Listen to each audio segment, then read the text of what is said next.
दोस्तों, वास्तविकता देखी जाए तो हम भी भीड़ का एक हिस्सा बन चुके हैं। हम भी इस भीड़ में अपने आप को भूल चुके हैं। हम भी इस भीड़ के कहे अनुसार उनके इशारों पर नाचते रहते हैं। एक कठपुतली की तरह यह भीड़ जैसा कहती है, हम वैसा करते चले जाते हैं। ऐसे केवल कुछ ही लोग होंगे जो वास्तविक तौर पर अपना जीवन स्वयं जी रहे हैं, और वह लोगों को जीवन की सही राह भी दिखाते हैं, लोगों को जीना भी सिखाते हैं। आइए इसे एक कहानी के माध्यम से समझते हैं कि आधी अधूरी जिंदगी जीकर हमें कोई लाभ नहीं। नमस्कार दोस्तों, बहुत समय पहले की बात है। किसी राज्य में एक राजा रहता था। उसे राजा के घर एक पुत्र का जन्म हुआ। वह उस राजा का इकलौता पुत्र था और वह अभी बहुत छोटा था। दूसरी तरफ राजा ने उसके पूरे जीवन की लकीरें बना दी थीं। वह क्या होगा, कैसे बनेगा, वह अपने जीवन में क्या करेगा, उसे किस तरह से एक प्रभावशाली राजा बनना होगा, इस तरह की कोई सारी बातें राजा ने पहले से ही सोच रखी थीं। लेकिन वह राजा यह भूल चुका था कि हम में से हर एक व्यक्ति अलग रूप, रंग और अलग व्यवहार के साथ जन्म लेते हैं, और वही हमारे जीवन की धारा होती है, एक नदी की तरह साफ और स्वच्छ।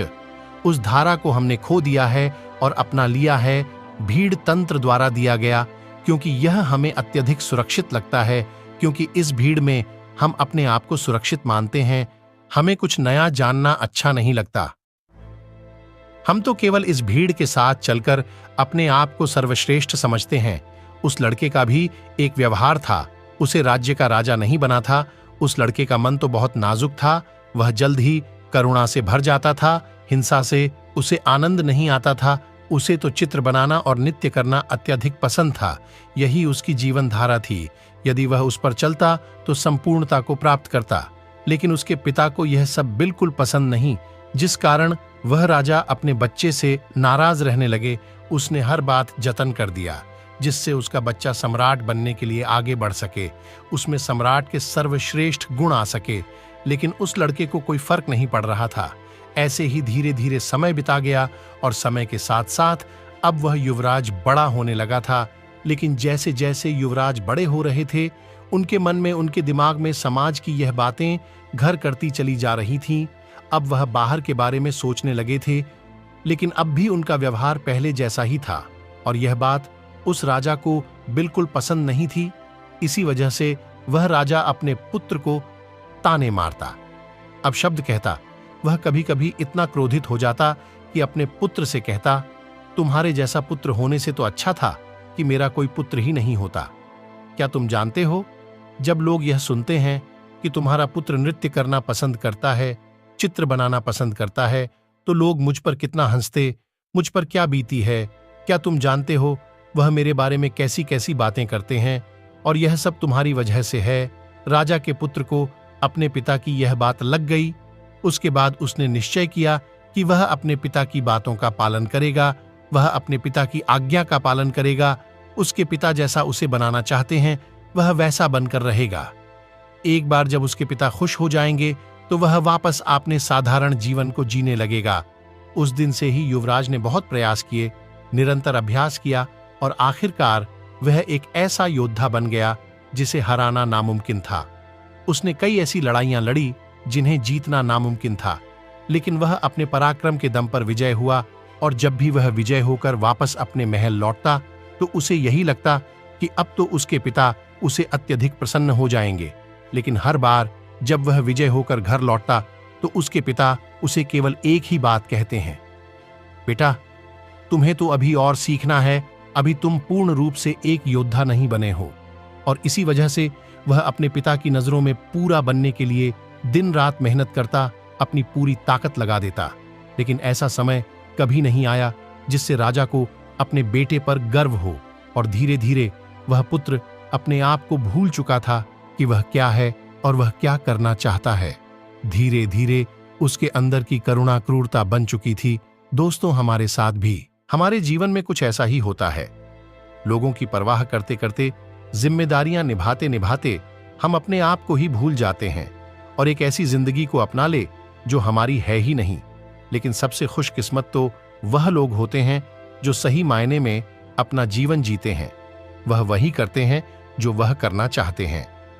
एक दिन की बात है, वह युवराज अपने राज्य में भ्रमण कर रहा था। तभी उसकी नजर एक युवती पर पड़ी और वह युवती अत्यधिक सुंदर थी, जिसके प्रति वह युवराज आकर्षित होते चले जा रहे थे। उस युवती को देखकर युवराज के मन में प्रेम उमड़ने लगा। उन्होंने उस युवती को अपने राजमहल बुलाया और उस युवती के सामने उन्होंने तरह तरह के हीरे जवाहरात के ढेर लगा दिए और फिर उस युवती से कहते हैं, मैं तुमसे प्रेम करता हूं और मैं तुमसे विवाह करना चाहता हूं। ये जो कुछ भी तुम देख रही हो, यह सब तुम्हारा है। बस मेरे विवाह के प्रस्ताव को स्वीकार कर लो। इस पर वह युवती क्रोधित होकर युवराज से कहती है युवराज, मैं आपसे प्रेम नहीं करती।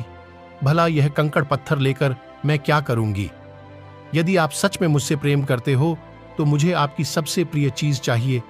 क्या आप मुझे दे सकोगे? युवराज कहता है, सुंदरी, जो कुछ तुम चाहो वह मैं तुम्हें देने के लिए तैयार हूं। इस पर युवती कहती है युवराज, मुझे आपका यह राजमहल, यह राजपाट, यह शानो शौकत नहीं चाहिए। मैं तो एक साधारण सी युवती हूं और मैं आपसे भी यही चाहती हूं। क्या आप मेरे साथ एक साधारण युवक बनाकर जीवन व्यतीत कर पाएंगे? क्या मेरे साथ एक साधारण युवक बनाकर चल सकेंगे? अपना यह राजपाट, यह शानो शौकत क्या आप छोड़ सकेंगे?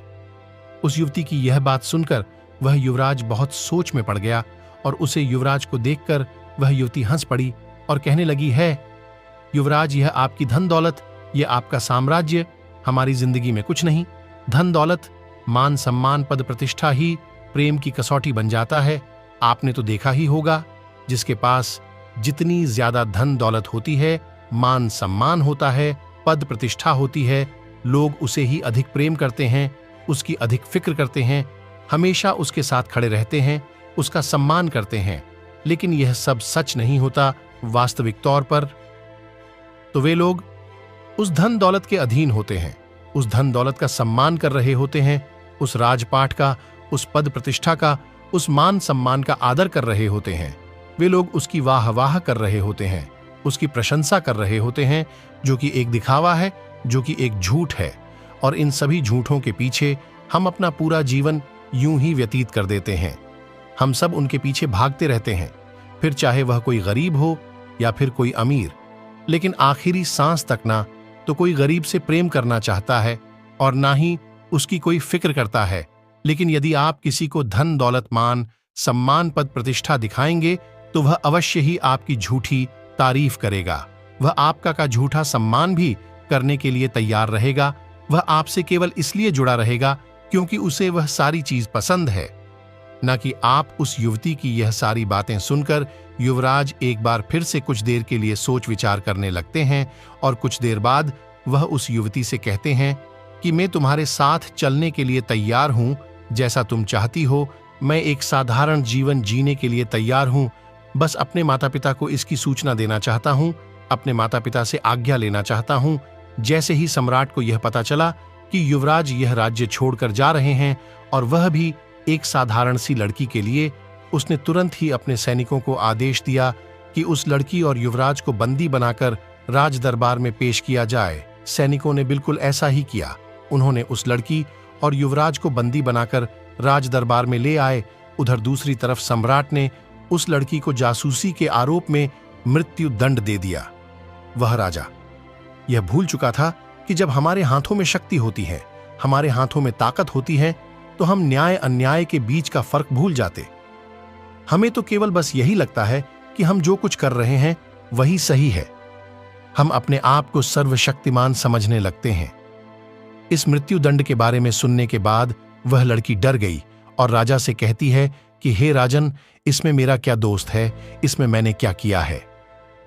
आपके ही पुत्र युवराज ने मुझे यहां पर आने का अनुग्रह किया था और मैं उनकी ही विनती पर यहां आई थी, इसलिए मुझे मृत्युदंड देने का आपको कोई अधिकार नहीं है। उधर दूसरी तरफ युवराज भी अपने पिता समझाने का हर मुमकिन प्रयास करते हैं, लेकिन उसके पिता मानने को तैयार नहीं थे। उसने अपने पिता से कहा, पिताजी, यदि आप इस लड़की को छोड़ देंगे तो आप जैसा कहेंगे मैं वैसा ही करूंगा। यह बात सुनकर वह सम्राट अत्यधिक प्रसन्न हुआ और उस सम्राट ने उस लड़की को जाने दिया। उसके बाद उस सम्राट ने अपने राजकुमार का विवाह राजकुमारी के साथ किया। वह राज हमारी बहुत ही महत्वाकांक्षी थी। और वह जल्द से जल्द इस राज्य की महारानी बनना चाहती थी और इसके लिए युवराज के पिता का मरना जरूरी था, अर्थात युवराज के पिता का मृत्यु को प्राप्त करना आवश्यक था। आगे वह राजकुमारी युवराज से कहती है कि अब आपके पिता बूढ़े हो चुके हैं, अब आपको ही इस राज्यभार को संभालना चाहिए। अब वह इतने बूढ़े हो चुके हैं कि उनसे यह राजपाट नहीं संभालता, वह उसे ठीक से नहीं चला पा रहे हैं और वह अब उसके काबिल भी नहीं है। और बुढ़ापे में अक्सर ऐसा ही होता है, हम किसी भी कार्य को ठीक ढंग से नहीं कर पाते, हमारे लिए हर कार्य बोझ बन जाता है। राजकुमारी की यह बात सुनकर युवराज भी राजकुमारी की बातों से सहमत हो जाता है। युवराज को तो यह पता ही नहीं था कि मन ही मन वह अपने पिता से नाराज है और मन ही मन वह अपने पिता के खिलाफ क्रोध को पाल रहा है। वह तुरंत ही अपने पिता के पास गया। उसने राजा से कहा, पिताजी, अब आप बूढ़े हो चुके हो और आपको अब आराम करना चाहिए। आप मुझे सम्राट घोषित कर दो, अब से मैं इस राज्य भर को संभालूं। इस पर वह सम्राट युवराज से कहता है, बेटा, तुम अभी इस काबिल नहीं हुए हो कि मैं तुम्हें यह पूरा राज्यभार सौंप दूं। तुम जिस दिन इसके काबिल हो जाओगे, मैं तुम्हें स्वयं ही इस राज्य का सम्राट घोषित कर दूंगा। ऐसे ही काफी समय बीत चुका था। धीरे धीरे उस राज्य में सब कुछ बदलता जा रहा था और इधर राजकुमार मन ही मन अपने पिता के खिलाफ षड्यंत्र कर रहा था। उसके मन में जो क्रोध पल रहा था वह अब एक चिंगारी से आग का रूप ले चुका था। वह मन ही मन अपने पिता का दुश्मन बन चुका था। इधर राजकुमारी ने राजकुमार के पिता को रास्ते से हटाने का एक उपाय बनाया। उस समय पड़ोसी राज्य ने इस राज्य पर आक्रमण किया था और इसी युद्ध के दौरान वह राजकुमारी चाहती थी कि सम्राट मृत्यु को प्राप्त हो जाए। इस युद्ध के दौरान राजकुमारी ने कुछ ऐसा उपाय किया था कि जब सम्राट अकेले पड़ जाए तब पीछे से उस पर वार किया जाए। दूसरे ही दिन पड़ोसी राजा ने आक्रमण कर दिया। राजा बहादुर से दुश्मन से लड़ रहा था, लेकिन युद्ध के दौरान ठीक इसका उल्टा हो गया। राजा की जगह पर वह युवराज दुश्मनों के बीच फंस गया था और जब सम्राट ने यह देखा तो वह अपने पुत्र को बचाने के लिए घोड़े पर सवार वह पुत्र की ओर आगे बढ़े। इस दौरान युवराज ने सोचा कि यही सबसे सही मौका है, मैं अपने पिता के पीछे से वार कर देता हूं और पूरा राज्य फिर मेरा होगा। जैसे ही युवराज यह सोच रहा था, तभी पीछे से एक दुश्मन ने युवराज पर वार किया, लेकिन तभी सम्राट ने उस वार को अपनी छाती पर ले लिया। वह तलवार सम्राट के सीने को चीरती हुई आर पार हो गई और सम्राट जमीन पर गिर गया। यह देखकर युवराज के हाथों से तलवार छूट गई। उसने तुरंत ही अपने पिता को अपने हाथों से घोड़े पर उठाया और वहां से निकल गया।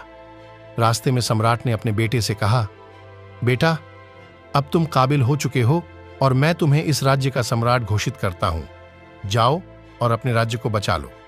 इस राज्य को तुम्हारी जरूरत है। तुम जैसे वीर योद्धा पर मुझे गर्व है। इतना कहकर वह सम्राट वीर गति को प्राप्त हो गया। अपने पिता के मुख से यह सारी बातें सुनकर राजकुमार बहुत दुखी हो गया। उसके मन में जो क्रोध था वह पूरी तरह से करुणा में बदल गया। तब उसे एहसास हुआ कि वह अपने पिता से प्रेम करता है, नफरत नहीं। उसे अपनी गलती पर पछतावा होने लगा और वह तुरंत ही वापस युद्ध भूमि पर लौटा और उसने काफी बहादुरी से युद्ध को लड़ा। अपने पिता की याद में उसने इस युद्ध को जीत लिया, लेकिन अपने आप से हार गया। युद्ध को जीतने बाद महल लौटकर वह बहुत परेशान था, क्योंकि राजकुमारी ने जो राजा के खिलाफ षड्यंत्र रचा था, राजकुमार ने राजकुमारी को आजीवन कारावास का दंड दे दिया। राजकुमार बहुत दुखी था। वह स्वयं को भी सजा देना चाहता था। वह इस राज्य का सम्राट बनकर अब खुश नहीं था, न उसके मन में कोई इच्छा रह गई थी। एक दिन वह अपने राज्य का भ्रमण कर रहा था कि तभी रास्ते में उसने एक व्यक्ति को देखा जो रास्ते में नाच रहा था, गा रहा था और उसने एक चोगा पहन रखा था। यह देखकर युवराज उस व्यक्ति के पास गया और उस व्यक्ति से कहने लगा, आप कौन हैं और नाच क्यों रहे हो? इस पर वह व्यक्ति कहता है, मैं कौन हूं? यही तो मैं जानना चाहता हूं। मुझे नहीं पता कि मैं कौन हूं। क्या मैं तुम्हें जानता हूं? तुम कौन हो? इस पर वह युवराज कहता है, इस राज्य का सम्राट हूं। इस पर वह व्यक्ति कहता है, मुझे भी ऐसा ही लगता था कि मैं इस राज्य का सम्राट हूं, लेकिन बाद में पता चला कि मुझसे बड़ा भिखारी तो और कोई नहीं है।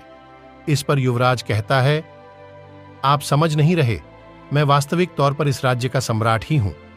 इस पर वह व्यक्ति कहता है, हाँ हाँ, मैं जानता कि इस राज्य के सम्राट तुम हो, लेकिन कभी इस राज्य का सम्राट मैं भी था और मैंने ही अपने हाथों तुम्हारे पिता को यह राज्य सौंपा था, और तुम्हारे पिता मेरे सेनापति हुआ करते थे, और तुम्हें और तुम्हारे पिता को यह तक नहीं पता होगा कि जिस लड़की के लिए तुमने अपना घर बाहर छोड़ना चाहा था, जिस लड़की को तुम्हारे पिता ने मृत्यु दंड देना चाहा था, वह पुत्री मेरी ही है। यह सुन वह युवराज उस व्यक्ति के चरणों में गिर पड़ा और कहने लगा, मैंने अपने पिता से आपके बारे में बहुत कुछ सुना है, अब आप ही मुझे बताइए कि मैं आगे क्या करूं। मुझे अब इस राज्य में कोई मन नहीं है और ना ही मैं कोई सम्राट बनना चाहता हूं। इस पर वह व्यक्ति उस सम्राट के हाथों को पकड़ लेता है और उसे एक ऐसी जगह ले जाता है जहां पर एक विशाल वृक्ष था। उस वृक्ष की ओर इशारा करते हुए वह व्यक्ति सम्राट से कहता है, बेटा, उस वृक्ष को देखो, इस वृक्ष की तरह सम्राट बनो। इस वृक्ष पर कई तरह के प्राणी वास करते हैं, लेकिन यह वृक्ष कभी उन्हें हटाता है, बल्कि उनका ख्याल रखता है, उनका ध्यान रखता, सबकी रक्षा करता है और सबको भोजन भी देता है। और तो और यह वृक्ष हम जैसे पापी इंसानों को भी अपनी छांव में छाया अवश्य देता है, और इतना सब कुछ करने के बाद भी इसे रत्ती भर भी अहंकार नहीं है। यही इस राज्य का असली सम्राट है। लोगों को धोखा देना, लोगों को मारना, युद्ध की नीतियां बनाना, खून बहाना, लोगों की जान लेना, यह सम्राट का असली कार्य नहीं है। जाओ, वापस लौट जाओ अपने महल में और लोगों की सेवा करो, उनकी रक्षा करो। जैसे यह वृक्ष करता है, तब तुम सही मायने में एक असली सम्राट बन पाओगे। केवल लोगों को दिखाने के लिए नहीं, अपने आप को पहचानो, अपने खुशी को पहचानो, जिसमें तुम्हें खुशी मिलती है वह कार्य करो। हम सब तो भटक चुके हैं और इस काल्पनिक दुनिया में यूं ही भटकते चले जा रहे हैं, जहां हर कोई हर किसी को बांधना चाहता है, अपने कब्जे में रखना चाहता है, अपने नीचे रखना चाहता है।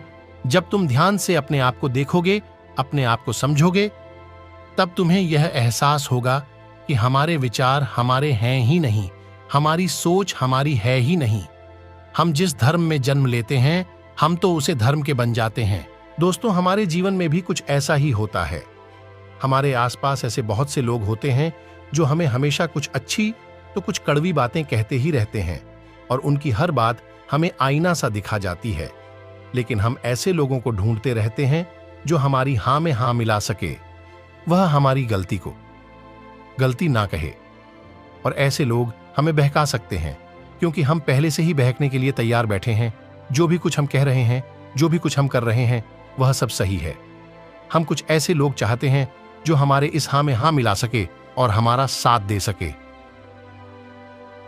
दोस्तों, आपने आज के इस वीडियो से क्या सीख, वह मुझे आप कमेंट में बता सकते हैं। इसी के साथ में उम्मीद है कि आपको आज की वीडियो पसंद आई होगी, तो इस वीडियो को उसे इंसान को शेयर करें जिससे यह कहानी सुनाने की जरूरत है, और उसी के ठीक बाद चैनल को सब्सक्राइब करें। तो चलिए फिर मिलते हैं ऐसी एक और नई वीडियो में एक नए मैसेज के साथ। धन्यवाद और नमो बुद्धा।